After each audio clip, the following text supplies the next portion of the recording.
everyone, and welcome to another brand new episode of the Geek Buddies! Hey! Well, we're back together again this week to talk about all kinds of geeky things going on in the world of entertainment. We got trailers, we got costumes, behind-the-scenes shots, we got some Transformers news, we got some Rachel Zegler news, being cast in a new project. All kinds of things happening, so we're going to talk about it all here on the Geek Buddies. I am one of your hosts. I am the outlaw John Rocha, joined as always by these two gentlemen, Mikey. I am Michael Vogel, writer and producer of animated TV shows and movies. Shannon. And this is Shannon McClung. I'm an animation writer and a television actor where you may have seen me on Brooklyn Nine-Nine, The Goldbergs, and Silicon Valley. You all, so many things. And he's going out there auditioning more. Michael's working on so many projects. I'm working on my channel. We're busy, ladies and gentlemen. Busy. We're never too busy to hang out here and talk about this geekiness. Mikey, what do you got? The pandemic is over. Remember?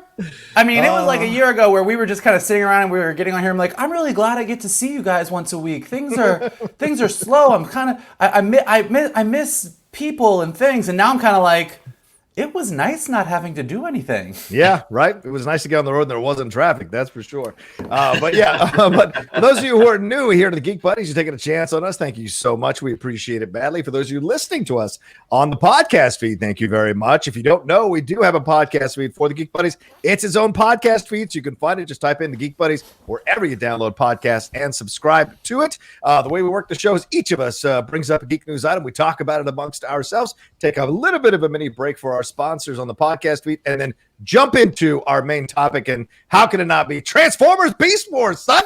We're going to talk about that as our main topic. But first, Shannon, I think you got the first section here. What do you got? Yeah, second trailers. So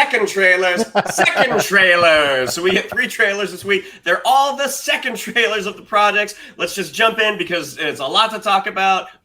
Just yesterday, we got the second trailer for James Gunn's The Suicide Squad. Oh, yeah. The sort of reboot, the sort of sequel, bringing in a new cast, bringing in Idris Elba. I mean, this trailer, I was already on board just from the DC fandom event, the announcement, finding out who was playing who, the first trailer, and now this one, we're really getting a lot more into Idris Elba's Bloodsport. Mm-hmm. This was just action-packed. You get some great John Cena humor. Like, I know when he sort of came onto the scene, there was like, is this going to be another wrestler turned actor? Is this going to go well? People saw him in Blockers, like, oh man, this guy's funny. And Now we get to see some really good comedy from his Peacemaker character, which I imagine will be, that's the type of comedy that they're going to be using in his HBO Max series as well. We get to see a little bit more of the villain Starro in this.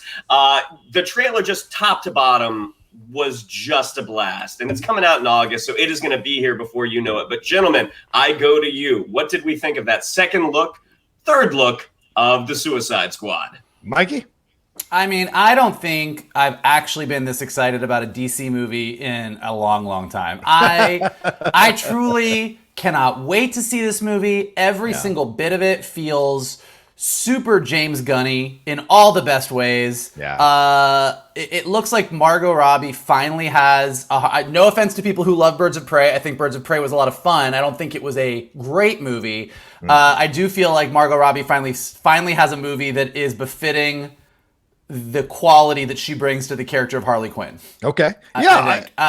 Yeah. Go ahead. No, go ahead. No, go ahead, brother. Finish your thoughts. Sorry about that. No, I just think it was great. I think you can also really tell, we've talked about this with the other trailers, it's very clear that there is one Suicide Squad team at the beginning of this movie, and then another Suicide Squad team has to come in and help that Suicide Squad team. Like, when you just look at who's split up with who, you're like, okay, you're starting to get a shape of what this movie is, and it's a great shape. It looks like a lot of fun. All the Bloodsport stuff with Idris Elba, and Viola Davis as Amanda Waller at the beginning. Like, I love that in a movie that is so fucking ridiculous, you have these two actors who, just in this little bit of a scene that you get at the very beginning, are bringing their like dramatic A game. Like, you feel the stakes to it. You feel like, oh, okay, this is not just silly, goofy butthole jokes, although there's butthole jokes.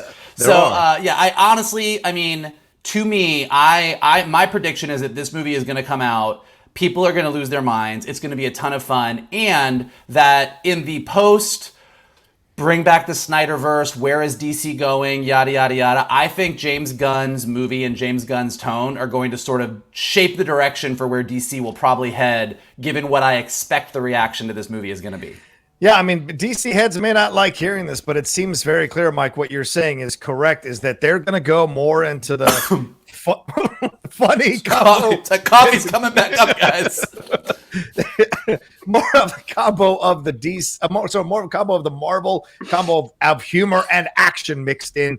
They're going to go that route. You know, some people didn't like the Joss Whedon route, which is completely valid in some of the forced humor that was had. Mm-hmm. This is going to be more organic, and maybe James Gunn is kind of showing them a path they can walk. I like this trailer. We get a little more of the story. We know this is a Starfish project.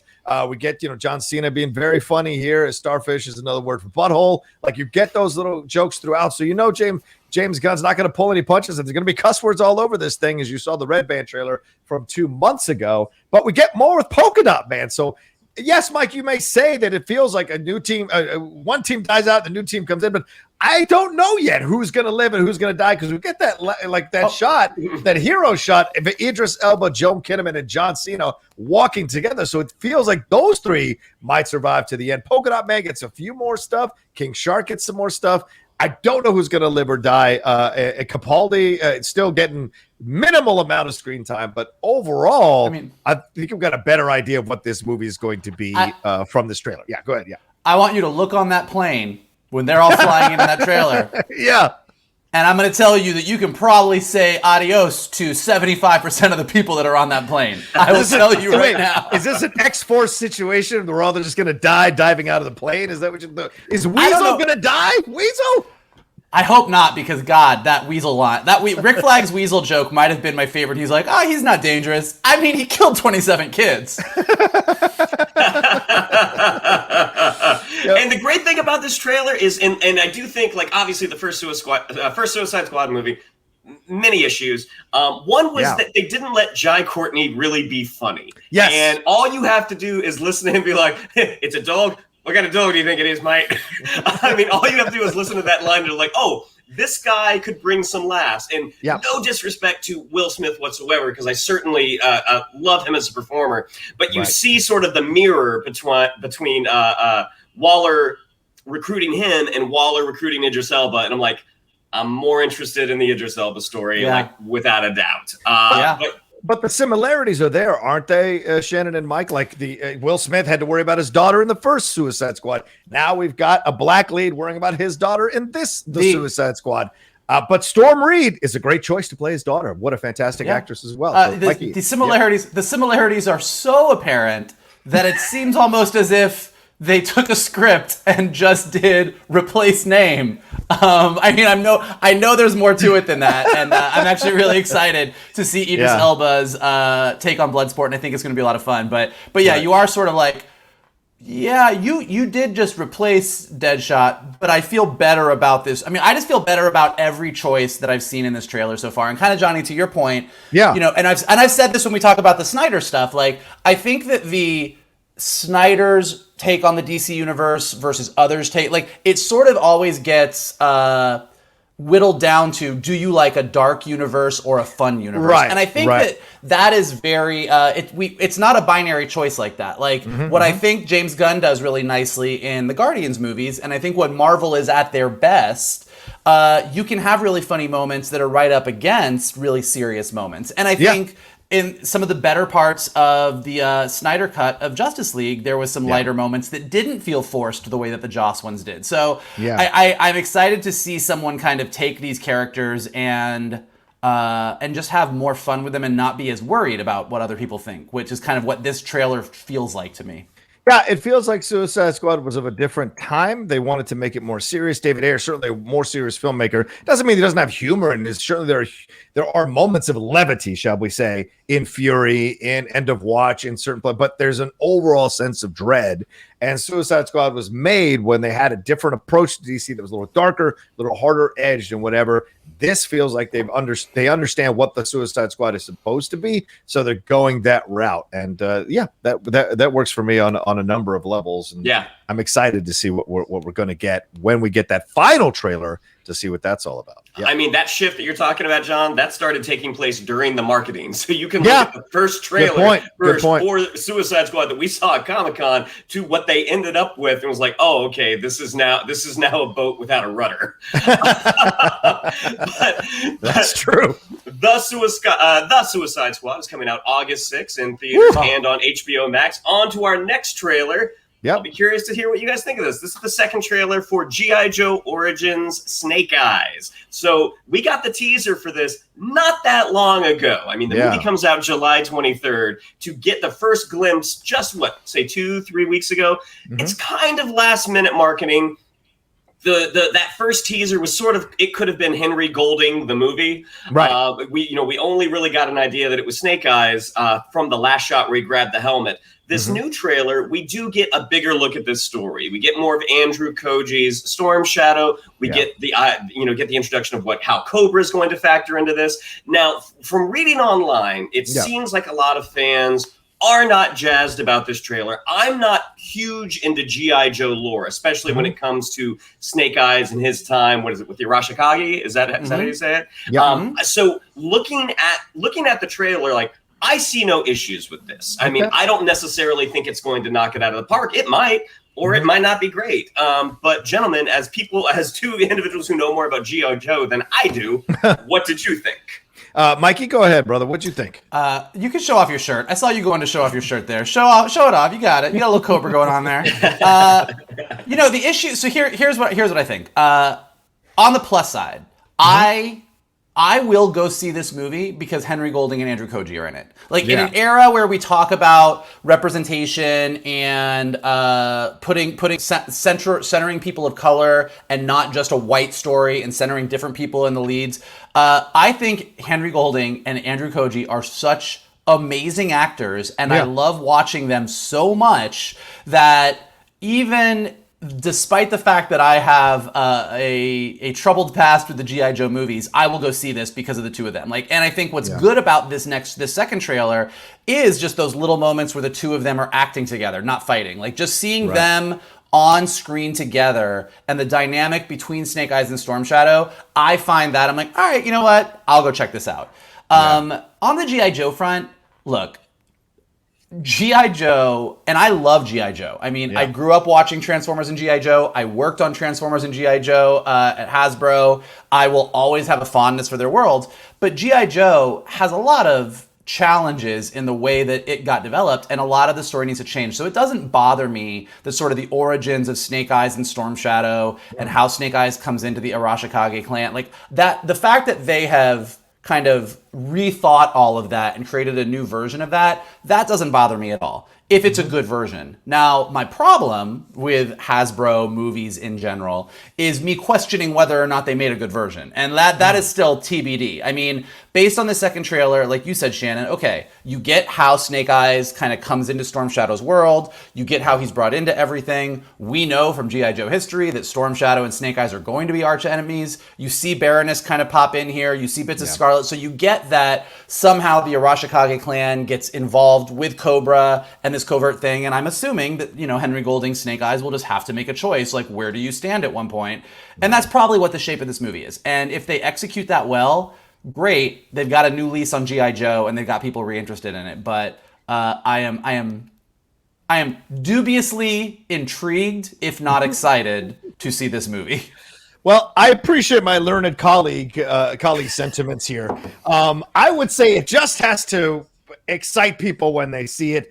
Good or not is almost irrelevant, I think, at this point. It's a matter of will people enjoy it. That's what matters here. And you look at we're about to go into Fast 9. That's a 2.5-hour movie. I've seen it, and I'm telling you, people are going to tear this thing apart, but it's damn enjoyable. Is the plot more thin than if you drip water onto a paper towel? Absolutely. But it's impressive. It's fun to watch. And just from this trailer, I loved this trailer more than the last trailer. I'll tell you that right now. And I think Michael makes a great point. The fact that you get to see them interact, get to see their relationship, get to see the origins of their relationship, and then what will happen going forward. Love the way they introduce Cobra, the visual of the logo spinning around. All of that's cool. We get a little more with Baroness. hardly anything with Samara Weaving. She barely speaks. So I'm interested to see why they're keeping her under wraps a little bit. Maybe there's more to see here, or she's not as big of a part of the movie as we think. But overall, the visuals are fantastic. I mean, all that yellow in that sequence when he's walking through that room, the way the motorcycle has that red light going around on both engines, like it is cool looking as hell. The fight sequences look fun. I just like the way this looks from the trailer in terms of direction. So that already puts me in the plus column. And if I just enjoy myself, then I'm going to be fine walking out of the theater. I'm not looking for a dense, complex storyline with nuance. And I'm not. Just let me have some fucking fun. Let me enjoy what's going on with these guys and ladies. And then let's see where we go from here. Because anything above Retribution and that first Rise of Cobra is a win in my book. I'll tell you that right now. I will say this only because I know that we are about to jump into a Transformers conversation in a few minutes. This is where Johnny and I, in general, I agree. If a movie is entertaining and you have a great time, great. Yeah. I think that where Hasbro has struggled in the past is that they underestimate the power of their own brand. Yeah. And you have people saying, look, G.I. Joe, just have a good time if there's good action. Or with Transformers, hey, it looked cool. The robots were neat. And I do think that can get you $1 billion movie. Look at the Fast franchise. Like, I mean, you can just have a movie that is just super eye candy and it can be great. And that's wonderful. Right. I think as someone who has really had some deep dives into these brands, I think there's a lot more there. And if you play your cards right and aim for making more than just it was enjoyable, you can have a thing, maybe not like the Marvel Cinematic Universe, but you can have something. Yeah. I think you're not wrong. Again, of course, in the ultimate world, I think we do agree, Michael. Love to have a great plot, fantastic characters, and an awesome action sequences that get you excited for a sequel, But I think they just want to do better than those last two movies. For sure. This looks like it has the real potential to be better than the last two movies. It doesn't have to be a home run. That's a low. It's a low bar. It's a low bar. It's a low bar. You can jump it. But you can jump it. Is this right? Tell me if I'm right. It doesn't have to be a home run. You just have to bunt the ball. Nope. God damn it. I would say you'd have to hit a double or a triple. I think would be good at this point. A single. A single is what basically Retribution and Rise of Cobra was, which is it doesn't really lead to a score, but you got on base. I will disagree. I will call them both a foul ball.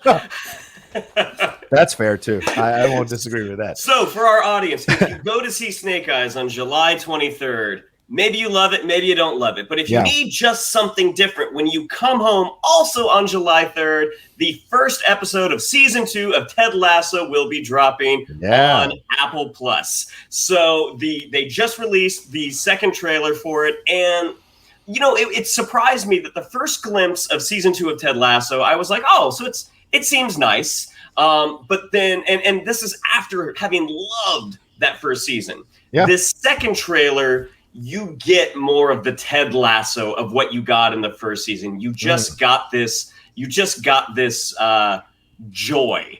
You got to see. You get to see Ted Lasso and Higgins and Rebecca. You see a much softer Rebecca who seems very intent on trying to motivate her players. I mean, everything about this second look got me so excited for season 2 of Ted Lasso. But gentlemen, back to you. What did you think? That first season was some of the best television I've ever seen. And I don't mean in terms of quality, right? I mean in terms of the tightrope that they had to walk to make that thing work, and people loved it. You're talking about soccer, which is still not 100% that popular in the United States. You're talking about Jason Sudeikis, who, had a name and certainly coming out of SNL. He's a guy you know. And then you have a character who could be insufferably positive that it becomes fake or a caricature. And somehow they were able to make it all work. And you said it in Europe. And somehow it totally, completely worked. And I loved the fact that people came around on this months later after I did. And I love that they love how much they're all over it as critics now. But this second trailer, or the second season trailer, it is the first official trailer because we had that teaser trailer a few weeks ago. This gives you, as you said, Shannon, a better idea of what we're going to get. And that lead Tasso moment, that moment is, if that works, that's going to be a great moment. And if that becomes a running gag throughout the season, I'm looking forward to seeing what's there. I love that we're getting more with Juno Temple, Higgins, all of the Diamond Dogs, all of it. And then are they and we got crisis of confidence for these strikers, for Danny Rojas and Sam. Are they going to be able to carry this team back into the Premier League from where they're at right now? A lot of questions about it. And just a real quick plug, I did a trailer reaction for this trailer on my channel, so it's up there if you want to watch that as well. What did you think, Mike?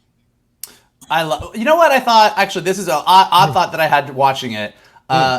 For every time we talk about, can you make a positive Superman movie, or do you have to have a dark Superman movie? And like, what is the Superman that we need for our time? I was watching this Ted Lasso trailer, and I was like, this is how you do it. You are right. Like, Ted Lasso should be an insufferably annoying character, and he works so well. And he's just so optimistic and so positive, and the show just makes you feel so great. For me, the trailer was there's 3 moments in the trailer that I was like, well, I mean, I was already in, I was already excited, but when he talked about the Dukes of Hazzard and said, over here, I guess over here you call them the Earls of Risk. I was like, it's terrible. It's terrible. That is a A++ joke. Like, that is over here I guess with the Earls of Risk. And then the alter ego led Tasso moment where he loses his shit and then kind of blacks out and he's like, how long was I out? And then the best moment, and again, like, as a writer, every once in a while someone says something and you're like, God damn, that was smart. And when he says, I believe in communism, rom-communism. Rom-communism. If Meg Ryan and Tom Hanks can go through some rough stuff and come out on top at the end, then so can we. And I was like, well, I believe in rom-communism too. This is great. I'm in. So, I think all of us, and I think we said this with the first trailer, like, we were excited, but Ted Lasso worked so well and it had such a nice little arc to it. It's almost like, well, can you continue that? Like, can you do that for another 10 episodes? And based on this trailer, I mean, I'm hopeful that they are, and it's one of those things that I can't wait to just sit down. Like, it's like a warm blanket of a TV show. Like, I can't wait to watch it. Agreed. And I have to point out my favorite visual when Jeremy Swift's Higgins decides he wants to be a part of the conversation and physically tries to climb in through a window where there is a door literally next door. And Jason Sudeikis is like, so we're doing this. We're doing this. But it's good. It's going to be interesting to see how they handle the Hannah Waddingham character, because you're right. They are making her softer, nicer, whatever. But what does that lead to? Because Anthony Head's a prick of a character is still around. So are they going to bring him back to mess up her joy? We shall see. Got to have conflicts. In typical, I know, like, Joss Whedon is, not top of our lists these days, but in the typical, like, Buffy sort of rollout of how you do it, it's like you have a villain, which she kind of was in season 1. You sort of redeem that villain, and that villain can still sort of walk a tightrope, but then you bring in a bigger villain. You bring in a bigger bat. You bring in a bigger challenge. And I think, although we didn't see a lot of her in this trailer, in that first trailer, you had the sports psychologist come in, who looked like she was not having any of Ted Lasso's shit. And so I think, like with her, Rebecca's character is now going to I would assume, kind of go on. We're going to learn more about her. She's going to try and continue to, with Ted's help, explore other parts of her life that we don't know as much about yet. And we'll get some other obstacles and antagonists for Ted to deal with. Yeah. And we'll see what happens with Roy Kent, with Brett Goldstein. We'll see. And if Jeremy Tart, curious and if Jeremy Tart's coming back, we'll see what he might play, what role he might play. So very, very interesting stuff. But there is shot of Wembley and then walking out of Wembley. You only go out of Wembley at the final or the semifinal of the FA Cup. So do they make it to the semifinal of the FA Cup or the final? That's going to be curious to see for sure. Well, July 23rd, around the corner. Hey, Apple TV, give me my damn screeners already. All right, let's move on to our next thing here. Some. Wait, let me see if I've got this right here. Set photos. Well, we got set photos here. A lot of stuff is starting to pop off here. We've got some set photos that have dropped. David F. Sandberg dropped these pictures of the suits for Shazam 2. Let's put them up on the screen now. He dropped them early because he was afraid these were going to leak ahead of time, so he dropped them early. Mike and Shannon, these have Man of Steel vibes all over them. You tell me what is happening here, boys. Oop. Go ahead. Go for it, Mikey. Yeah, go ahead, Mike. I just can't. There are some handsome looking men in that photo. That's fair. I have a hard time. There's like just multiple levels of handsome. What's your type of handsome? We have all the handsome here for you. Like it is some good looking men's. Yeah. And I think the suits look great, and I think the Shazam family was probably the best part of the first Shazam movie. Okay. I think like that was like that great moment where they all came together, and I think Shazam is a very nice movie. Like I think it's a solid movie all the way through. It's really nice. I think Zach Levi's perfectly cast. I think the Mark Strong here. I think there's some weaknesses to the movie, but I think the family coming together and being the heroes was definitely not one of them. It was one of the highlights. So seeing them all in these costumes, seeing the costumes kind of like tweaked and updated and made a little bit stronger. Like I think this was a really smart move on their part to sort of remind you of what you liked the most about the last movie and give you the promise that is going to be a major part of this one. Yeah. What you think, Shannon? I mean, I think the costumes just across the board, they look fantastic. Like, they look really, really good. And as Vogel said, the moment where the Marvel family showed up at the end, that was something, at least for me, I had no idea that was coming. I figured if that was going to happen, that would have happened in the sequel. But kudos to Sandberg for like, listen, we don't know if we're going to get a sequel.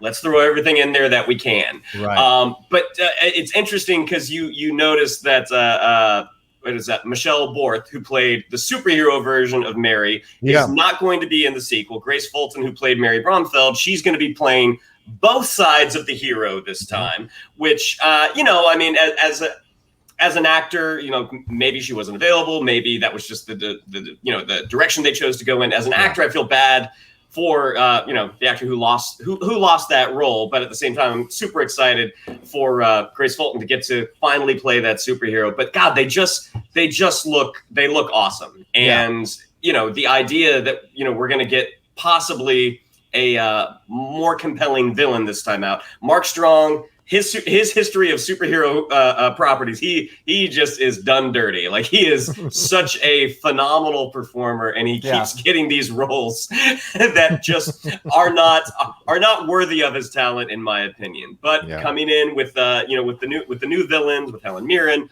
with Rachel Zegler, with Lucy Liu, it sounds like the Shazam sequel. Like, hopefully we're gonna get something very special. Well, speaking of Helen Mirren, here's Helen Mirren on the set there with her as with her character there from Shazam: Fury of the Gods. What do you guys think about the shots of hers Hespera in this design here itself? What do you guys think?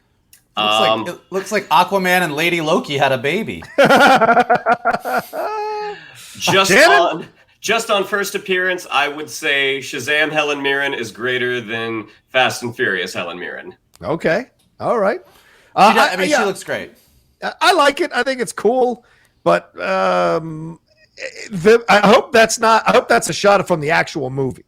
Them sitting down to have some pinks or whatever it looks like they're having there in that second shot. Are they having some hot dogs or whatever, or some that looks funny as hell if that's from the actual movies. Seeing two gods sit down to have some mortal food, I'm all about it. So I'm down. I couldn't find a Rachel Zegler thing. You guys were saying there's a Rachel Zegler photo. If you guys can find it, I'll put it up. If you send it to me in the private chat, I'll put it up before we're done with this, and we'll circle back on it. But speaking of set photos, Michael Keaton, there he is, ladies and gentlemen. He is coming back as Batman. Look at that car, son. Now that's how you do it in style. This is Michael Keaton on the set of the Flash movie, the movie everybody thought was never going to happen. It is happening, but look at Michael Keaton. Look at his car. Michael, I go to you first. What's your feeling on that shot? This, again, smartest move they ever made. Like, for all of, and John, you've spoken about this a lot of the, the issues surrounding Ezra Miller and Ezra Miller in real life kind of being a little all over the place, to say the least. And whether this movie was ever going to happen, different directors attached, different tones attached. Like, what is it even going to be? Is Ezra Miller even going to be the Flash in this new world of what we're doing?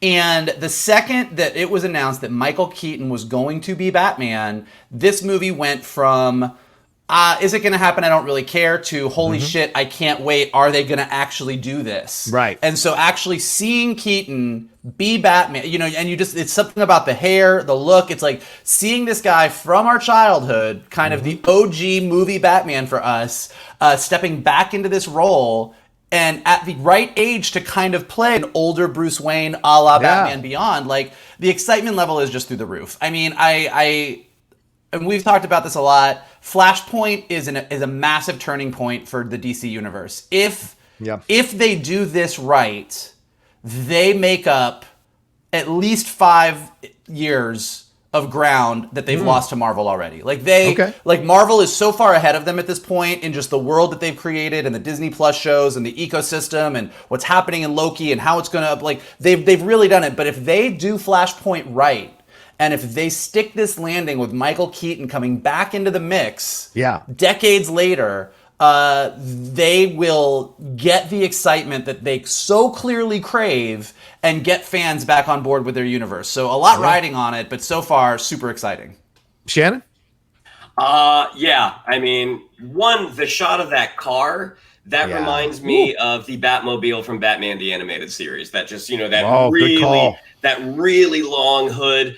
But I don't know if the internet has ever seen a response, and this excited of a response to a 69-year-old man wearing a toupee. How dare you? But I mean, I say this with all due respect and love. I mean, that shot of him, it's like, oh my God, it's like no time has passed since 1992. Yeah. Like that is the guy that we saw fighting Catwoman and fighting Joe. I mean, that right there, that is Bruce Wayne. As much as I loved Christian Bale's that trilogy, I really thought, I mean, I still don't think Affleck was the right guy, but I think Affleck did an amazing job.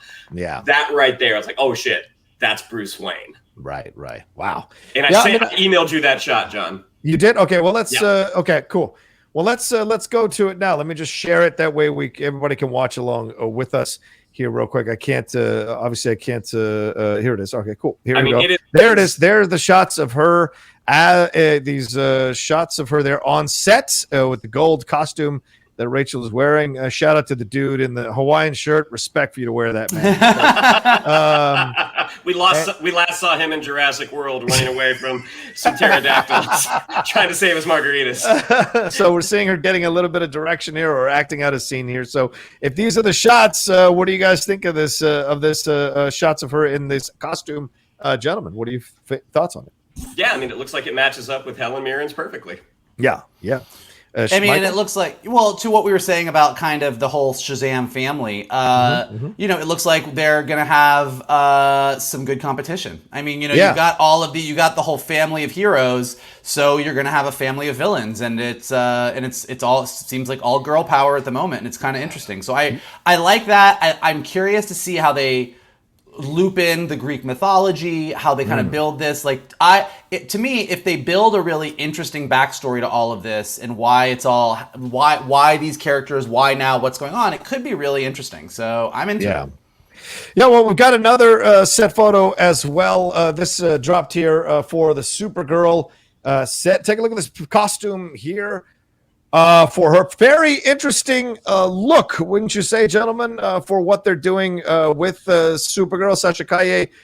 And I mean, certainly she's been working out. Those abs look strong. It's an interesting cut. It's the shorter cut. It feels very similar a little bit to Power Girl's cut, like when she got the bobs as well. So are they combining these two? What's your feeling when you look at this one, Mike? You're a DC guy. What do you think about that?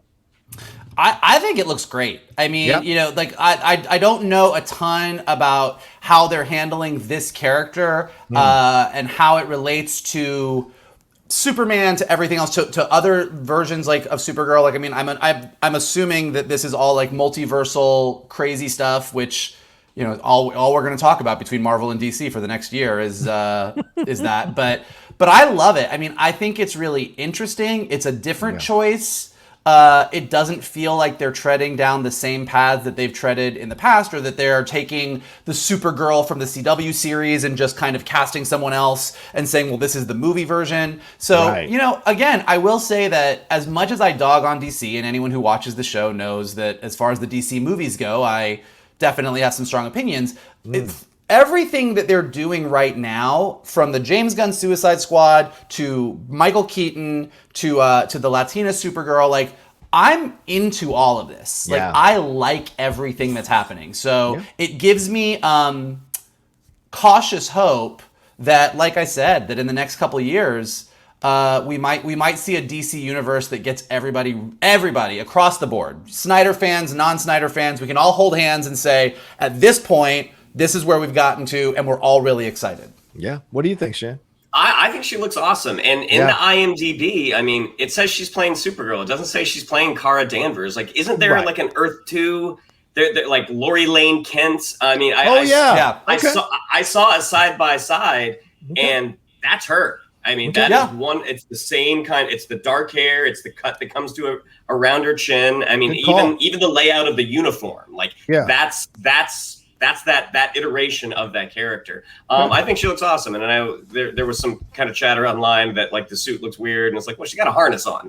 Right. I mean, she's flying. I mean, there will be some digital manipulation that comes in afterwards to kind of smooth out any awkwardness that harness produces. And look, so she looks great. Yeah, and look, she's not doing it for you fanboys. Like, she is doing it for herself and for some and for the ladies in the fandom. Like, she looks strong, she looks tight, she looks got the haircut, everything about it looks like a powerful stance, and I like it. It looks cool. So people got issues with it. I don't know. I don't see the issues with it. I like that it's different, I like it's unique. It stands out from the Shazam costumes. It's its own thing in this Flash and we don't know, Mike, as you said, Flashpoint. We don't know what dimension or universe she's from, so it's like that's going to be explored as well. So the costumes are different in that universe, and that's okay. It's supposed to be distinctly different, and I like the look of this. It's sleek, it's tight. I dig it, man. Well, and also, look, and again, it seems like they're going in this way, and I think we talked about this a while ago. DC's challenge that they had is that they had certain characters in their universe that either because of contracts, actors not being interested, movies not moving forward, they didn't want to continue with. But then they had other characters like Momoa's Aquaman, Gal Gadot's Wonder Woman that they were like very interested in keeping. And so it's not like they were in a weird position where they're like, we don't want to reboot our universe, but we also don't want to like recast half of our Justice League. Right. And if this is what they are doing, using Flashpoint to open up the universe and keep what you liked but replace what you didn't with a new cast of characters, that's really, really smart. Yeah, if they can pull it off. It's a tight wire situation. Yeah. Which they haven't shown they've 100% been able to just yet. Right. We'll see. What have you got, Mike the Rep? Speaking of Rachel Zegler, what do you got, man? Well, speaking of Rachel Zegler, she is having quite a year or so. So in addition to Rachel Zegler playing one of the villains in Shazam, you will see her soon in December as Maria in Steven Spielberg's West Side Story. So if you've seen the trailer for West Side Story, which we are all very, very excited about, she's got the big role. She is Maria. And before that even came out in theaters, based on her performance in there, based on some early screenings that people have seen, and just based on where she's at as her career, Disney decided that she had the right pipes, the right look, the right vibe to be their live-action Snow White in their live-action remake of Snow White and the Seven Dwarfs. So look, Disney live-action remakes, it's a mixed bag. Everybody gets really excited. A lot of them feel like cash grabs. A lot of them don't feel as good as the originals, but then every once in a while you get a live action Jungle Book or you get a Cruella, which you're like, oh, that actually really, really did work. They all make a ton of money, and so taking Snow White and the Seven Dwarfs is the big one. There have been a lot of other versions of Snow White that other studios have done. Snow White and the Huntsman, and Mirror Mirror, like all different kinds of things. But this is Disney taking their Snow White and casting Rachel Zegler, Latina actress, to be the number one princess. So that's really interesting. The other piece of this that I'm personally excited about that gives me hope is that Pasek and Paul, the songwriting duo who worked on La La Land, Dear Evan Hansen, Greatest Showman, also did some of the new songs in the live action Aladdin, are going to be doing the new songs for Snow White. And the Deadline article even said that one of the reasons that Disney got very excited about this new version of Snow White is they were really excited with what Pasek and Paul were producing. So you got Pasek and Paul doing the new songs. We've got all the classic songs. It's the Snow White and the Seven Dwarfs Disney movie that we all grew up with, but live action with Rachel Zegler, Latina actress, playing Snow White. Gentlemen, is this going to be on the upper end of the Disney live action movies or down near the Lion King bottom? Well, to be fair, nobody knew the Lion King was at the bottom until they actually saw it. Fair. So the based off the pedigree of the talent that they have involved, like I have never seen Rachel Zegler do anything. The fact that her first 3 movie roles are Maria in West Side Story, one of the villains in a superhero movie, and now the lead of Snow White, one has to presume she's pretty good. Yeah. And based off of Pasek and Paul's involvement, I mean, this seems like on paper, this seems like it should work magically. My personal relationship with the Disney live action remakes is I can take them or leave them, mostly leave them. But the most recent one I saw, which was Cruella, was dynamite. Yeah. So I'm going in with I'm going in with open eyes. We'll see what happens. Yeah. And to be even more fair, you can claim it's at the bottom, but it made $1.6 billion. So that's a bottom Disney has no problem having. And a lot of people of the younger generation really liked that Lion King and didn't see the animated version and might not circle back to it. So, this is business and they're smart to go this route.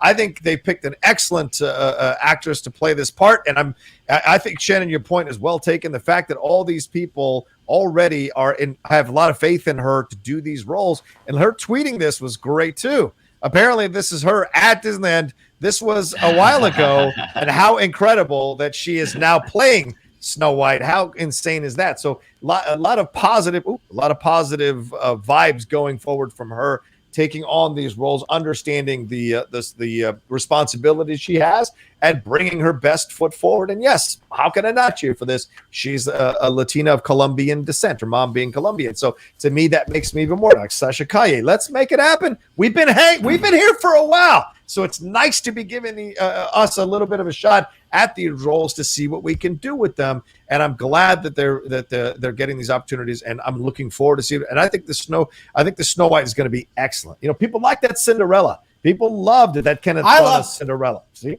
If I were to do my rankings of live action Disney movies, which we can do another day, but that Cinderella one is actually close to the top, if not the top. I think it's great. That's one of my favorite live action remakes. For all this flack they take, Jungle Book was excellent. A lot of people like Pete's Dragon, even though nobody went to see it. A lot of people were surprised by Aladdin. So it's really maybe just the Lion King and Mulan that have been the issues. Everything else, it feels like, did well. Beauty and the Beast. Beauty and the Beast. There are defenders for Beauty and the Beast. Look, here's the thing. Disney being Disney, and you're right, as a business, this is a win for Disney. I don't think any of them have done horribly. As far as the critical reception from both critics and hardcore Disney fans, there's a wider range. Oh, sure. Don't forget Dumbo. Oh God, yeah. I mean, all right, we'd all like to, but right. All right. So, they're 4-3. All right, it's not a bad record. It's not great, but it's not a bad record. But yeah, fair point. So we'll see what happens when that comes out. Snow White and a West Side Story coming out in December, Christmas. I think. Yeah. Christmas. Yeah. So, God, I'm hoping I get my hands on that a little bit earlier just to see if it's any good or not. All right, let's take a quick break. We'll jump into our main topic and get into some Transformers talk. Oh my! Wah wah wah. Wah wah wah wah wah. What is? Oh. Wah wah wah. Wow. Wah wah. Wah, wah, wah. That would be the teacher from Charlie Brown humming along to Transformers. I think it somewhat works, I guess. All right. Well, I mean, the news came out here at a virtual event, I think yesterday, that Transformers will take on the Beast Wars storyline from the 1990s in the new film Transformers Rise of the Beasts, which is produced by Lorenzo Di Bonaventura and directed by Stephen Caple Jr. For those who know Creed 2, Stephen Caple Jr. directed that film. And they revealed so much about it, just a little bit, but they revealed that it was going to be a small film, but still connect up to the Michael Bay style. They said it's a more intimate film, but it'll have a spectacle story in the tradition of the Bay films. It'll incorporate 2 new human characters, Elena, who is being played by Dominique Fishback, an artifact researcher who keeps having credit for her work taken by her boss, oh boy, and Noah, Anthony Ramos. Remember that non-star from In the Heights? Anthony Ramos is in this, an ex-military electronics expert who lives with his family in Brooklyn. They are shooting this in Peru and actually getting a chance to shoot this at the Incan ruins of Machu Picchu. Do not ruin anything. I know how productions are around sets. Don't ruin anything. But yeah, we'll get Optimus Prime coming back with Peter Cullen doing the voice as well. So, Michael, you know the animated series Beast Wars. Talk to me. I do too, and I'm sure Shannon has an idea of it or watched it. What is your response to this announcement and to this virtual event? Well, to be fair, I don't know Beast Wars as well as Transformers G1. It kind of came out. Now, I've since gone back and watched a lot of it, and working on Transformers, I had a lot of meetings where we talked about all the different generations and the popular characters and everything else. But Beast Wars was definitely like the generation right behind me's Transformers. Like I grew up in that G1. I saw the Transformers animated movie in theaters. I saw Hot Rod become Rodimus Prime. Like, that was really my sweet spot. And then the generation just behind me, they didn't really watch that Transformers, but Beast Wars was the thing that really captured their animation imagination. Like the Maximals versus the Predacons, Optimus Primal versus Megatron, same name. Yeah, I think it's really interesting. I think it's smart. I think the main thing that I'm super happy about with the announcement is that Michael Bay's name isn't anywhere on it. So, I think to me, they did mention it. They mentioned what they mentioned was, and it's smart, what most people, my esteemed colleague John Rocha included, when they talk about the Transformers movies and the success of the Bay movies, you talk about the spectacle, you talk about how cool the robots look, you talk about the epicness of the action. And for people that don't love the Bay movies, you talk about the fact that they are bloated sacks of action with no emotion and no real story that doesn't really do anything to tie to the Transformers mythology that we all love, and the robots are just kind of big props and they don't really know what they're doing and you can't tell them apart. So what they said in the announcement is it's going to have that spectacle of the Bay movies, but a smaller, more character-based story. So they kind of are trying to cover all bases, which is smart.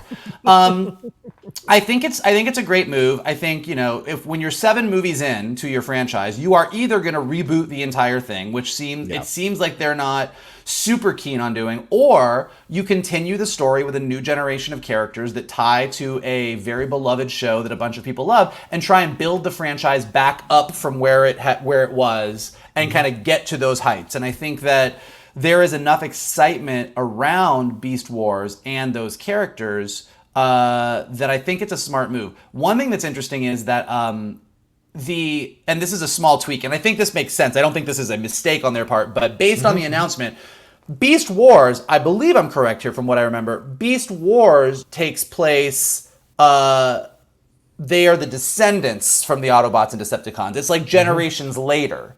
And the announcement says that these characters are sort of prehistoric and kind of through time, space, travel, whatever, end up wherever they end up, but are like older characters. So there's definitely going to be some changes and tweaks to what the mythology from the show is, which, like I said with the Snake Eyes trailer, I don't have an issue with as long as it's done well. So it'll be interesting to see. I'm excited to hear more. But yeah, who doesn't want, and I think Lorenzo Di Bonaventura said this in the announcement, who doesn't want Peter Cullen's Optimus Prime and Optimus Primal having philosophical discussions about leadership and heroism in a movie? And that Optimus Prime is going to be more in his classic G1 look, which I like.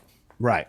You're talking about the Maximals. That'll be the descendants of the Autobots, and the Predacons, which are the descendants of the Decepticons. Yep. You do get Optimus Primal, but the villains kept the Megatron name, so they didn't even need to be fancy with it. They're like, Megatron worked 300 years ago. Megatron works now. So Shannon, they're saying they're going to have new characters, new villains, blah, blah, blah. But if they're based on the old characters, based on the old villains, are we going to still be walking the same paths here as we walk into this a film? Does this worry you at all in any way, shape, or form? As they say, they're going to do the spectacle of Bay, but keep it a more intimate film. I don't know how you do an intimate film with prehistoric stuff or prehistoric vibe, even though it's 300 years in the future.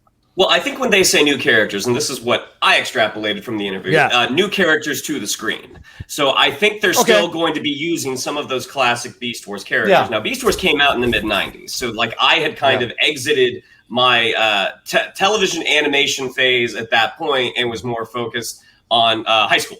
But it seems like, because I know they had said the same thing about Bumblebee, that this is going to be a smaller film, it's a more intimate film. Right. It's still a Transformers movie. Yeah. I mean, there's still giant robot fights, and I don't think they addressed this, but it seems like if this one is going to, I think they said this one was going to take place in the 90s. I wonder, is this a loose continuation of the Bumblebee storyline, where you're going to have, since that's one took place in the 80s, this one's kind of naturally progressing forward. Yeah.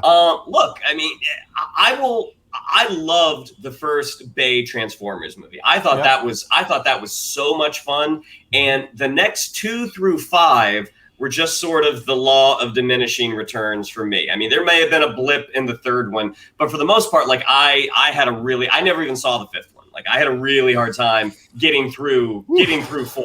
I'm sorry. But Bumblebee, I thought was a delight. I was like, oh, this is great. And just that opening on Cybertron, it's like, oh my God, why don't you do this? God, do that for 2 hours. Hell yes. Like that was amazing. So I'll certainly go into this completely open. Like I'm not going to put a big red X over it just because it's another Transformers movie. Because as we've seen, the one without Michael Bay was actually pretty good. I mean, it was the closest one to the first one for me. Yep. So I'll certainly go into this with open eyes. And it made the least money. Let's put that out there too. It did. Well, but there was also a little bit, and it came out after 5, right? Yeah. Well, it came out. Yes, of course, it came out after 5. So there was a little bit of Transformers. But this was billed as not Michael Bay's Transformers, Travis Knight, blah blah blah. But most audiences don't connect that. They just see more big robots. Okay. All right, you say. I do think. Look, I think that if it is sort of a continuation of Bumblebee and tries to fill those gaps in between Bumblebee and the first Transformers movies, looking at that opening shot, like you've got RC, you've got you've got and again, unlike the Bay movies, in a 5-minute shot, you can actually point to a Transformer and know exactly who that Transformer is if you know your G1 history, which is actually really exciting. On the whole Optimus Primal thing, I mean, I don't think that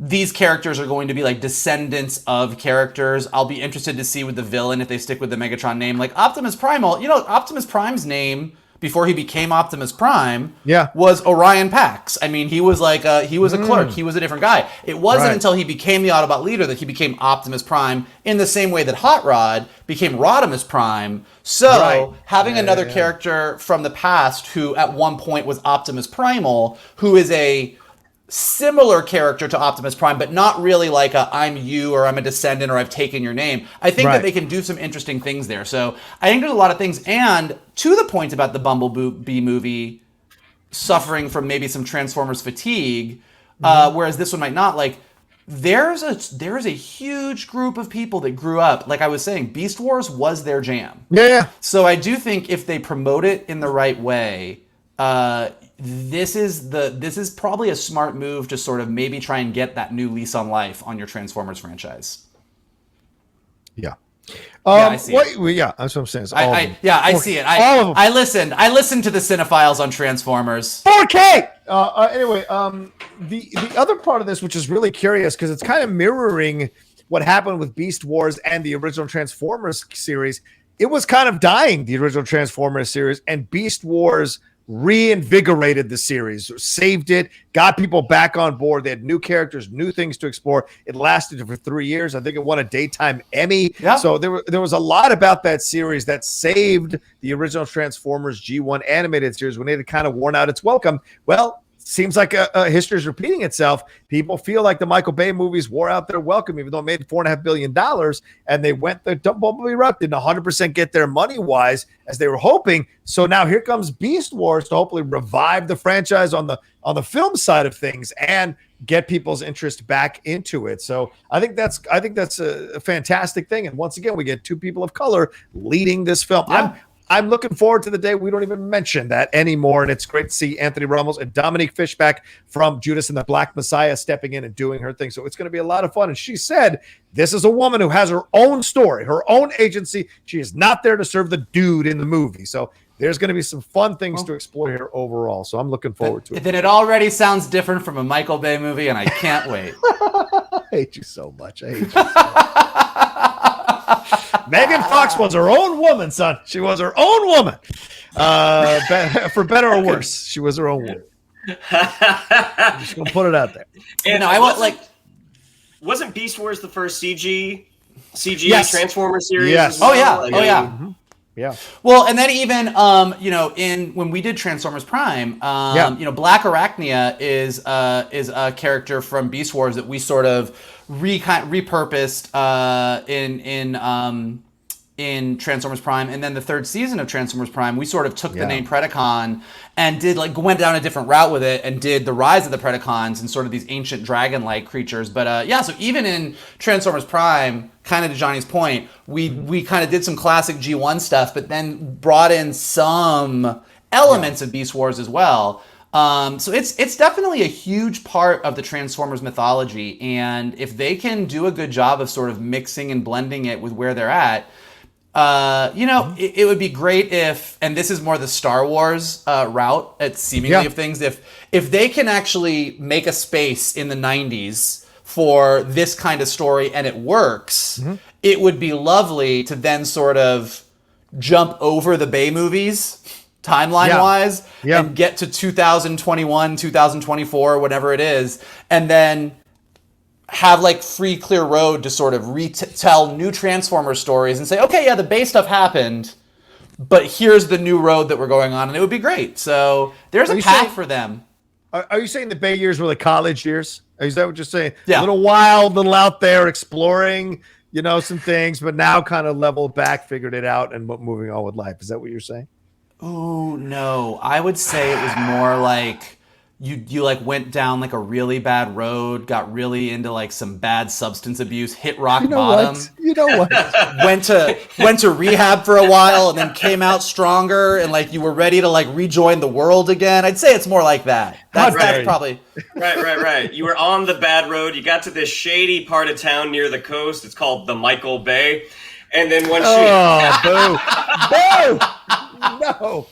No. Yeah. Terrible. Terrible. Well, I'm sorry, Stanley Tucci, Anthony Hopkins, Francis McDormand, and John Turturro, John Voight wasted their times. Academy Award-winning actors. Sorry, no.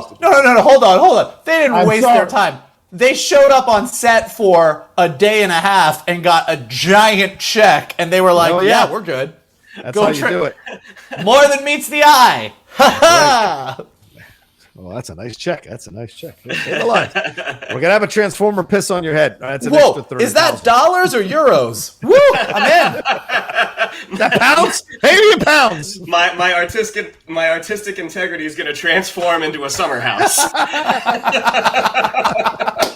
There you go. All right, so we'll see. This is in production, as we said, currently. So it's going to be exciting to see what ends up becoming, or when it starts to when we get the first glimpse of this. I imagine I know we're past we're about to come to the Comic-Con time. It's not going to be Comic-Con this year. Do you find that weird, Mike and Shannon? Because I know we got to wrap up here, but it feels like everybody's back to normal. But would you go to a Comic-Con right now if you could?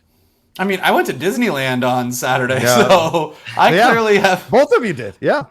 Yeah, it was really great. It was me and all my best friends at Disneyland. Oh my god! It was just such the best day. The best people. The best people. It was the best people. It's No, but funny. would you go to a Comic-Con? I mean, you know what? I probably wouldn't have an issue with it. I mean, it's funny how you mentioned that, because as we're getting ready to wrap up, I'm like, gosh, it's in the morning and I could actually use a beer, because I feel like we're at Comic-Con right now having this conversation. I was like, oh, this seems like morning beer time. Whoa, morning beer. Shannon's on a one-way road to the Michael Bay. Hey-o! Enjoy it. You're going to make a lot of money. Enjoy it. Anyway, all right. No, Well, I do just think. throwing But it no, out. I do think. I think what's interesting, and I said this. This is. It's interesting to watch everybody coming out of the pandemic, because I do think there's a lot of different levels of comfort. So if you're listening to this and you are like, I would go to Comic-Con tomorrow, or if you're listening to this and you're like, I'm still uncomfortable going to the grocery store, I think that we're in a space where we need to make space for everybody and respect the fact that we just went through one of the craziest years we're ever going to go through in our lives, and everyone's going to come out of that with a different level of comfort. So I think it makes sense that it's not happening, because I think that when you think of the number of people that would descend upon the gas lamp district, there would be some people that would handle it fine, and there would be other people that would have a lot of anxiety around it. So as much as I'm bummed about it, it's the same with Burning Man. Usually my summer is built around July is the Comic-Con trip with you boys, and then I come back from that and I instantly start getting ready for Burning Man, and neither of those things are happening, even though it feels like we're back to normal. So I've kind of just accepted that this summer is like a step ladder to next summer, and that summer, if nothing else happens, we will really be back at Comic-Con, going to Burning Man. It'll be all good. Yeah, sounds good. Comic-Con 2022 is going to be amazing. It's going to be lit. That's for sure. And hopefully we go as the Geek Buddies too, get a little press credentials. If we've been established ourselves by that point, that would be a lot of fun. So we shall see. We're going to show up in the Geek Mobile. Woo! Oh my God, a Geek Mobile would be awesome. All right. Thank you all so much for joining us here for this episode of the Geek Buddies. Shannon, what do we have to tell them? Yeah, if you'd like to follow us on social media, on Twitter, it's at geek_buddies, on Instagram at _geek_buddies. If you'd like to follow me on social media, on Twitter, it's at Shannon_McClung. On Instagram, it's Shannon the Geek Buddy. If you would like to follow Mr. Vogel, it is at MKToon. If you would like to follow Mr. Rocha, it is at The Rocha Says. Mikey? If you are a Duke of Hazzard or an Earl of Risk, we're glad that you're here. No matter what side of the pond that you're listening from, welcome all geeks to this space. And if you would like us to continue doing what we do, here are some things that you can do. Definitely smash that like button below. Subscribe to Johnny's Outlaw Nation page, where there is all kinds of awesome content, some of it including us, some of it including all the other amazing people that Johnny the Outlaw deals with on a daily basis. Definitely leave comments below. Were you a Beast Wars fan? What do you want to see in this movie? Was Beast Wars your jam? What is the ideal way that they should handle this for you? What trailers are you excited about? What do you think of The Flash? What do you think of Suicide Squad? Where do you think DC is going to take all this stuff? Lots of stuff that we want to hear your thoughts on. If you are listening to this on Anchor or Spotify or Apple Podcasts, definitely leave some stars, leave some comments. It helps us go up in the rankings, which is the best way for people to find us there. And as always, the best thing that you guys can do is retweet this video, post it on your social media sites, tell people that this is a great place to talk all the geeky stuff each week that you want to know about, and bring more Geek Buddies to join the Geek Buddy conversation. There you go. I couldn't said it better myself. Thank you all so much for joining us. And we will talk to you next time on another brand new episode of the Geek Buddies! Hey!